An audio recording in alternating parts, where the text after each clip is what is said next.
பெத்த பிள்ளை தானே. எனக்கு அது முக்கியம் கிடையாது. எனக்கு நேரத்தை வீணாக்குறவங்கள பிடிக்காது. ஸ்டார்ட் பண்ணு. இதோ ஆரம்பிக்கிறேன் சேர்மன் சார். இந்த ஹாஸ்பிட்டலோட ஃபைனான்சியல் ஸ்டேட்டஸ்ல இருந்து ஆரம்பிக்கிறேன் சேர்மன் சார். மியாங்னு ஒரு யூனிவர்சிட்டி ஹாஸ்பிட்டலா? ஆமா, ஒவ்வொரு கேனுக்கும் நான் காசு கொடுக்கறேன். டெலிவரி பண்ணிடுறியா? அதுக்கெல்லாம் சான்ஸே இல்ல. நான் எதுக்கு அங்க போகணும்? கேள்விப்பட்டேன், $500,000 கேக்குறான் போல. என்னமோ இந்த வேலைக்கு நீ எனக்கு $500,000 கொடுக்குற மாதிரியே பேசுற. சிறு துளி பெருவெல்லம்னு உனக்கு தெரியாதா? எனக்கு இந்த வேலையில இன்ட்ரெஸ்ட் இல்ல. நான் வேற எங்கேயாவது அரேஞ்ச் ஓ பண்றேன். ப்ளீஸ் பா, எங்க அம்மாக்கு ஊர் சுத்தி காட்ட போறேன். அதான் எனக்கு இன்ட்ரெஸ்ட் இல்லைன்னு சொல்லிட்டேன்ல, விட்டுறேன். ப்ளீஸ் ப்ளீஸ் ப்ளீஸ் விடு. ப்ளீஸ்.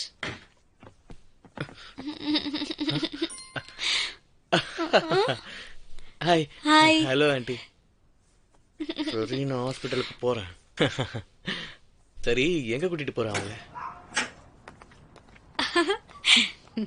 வாங்க.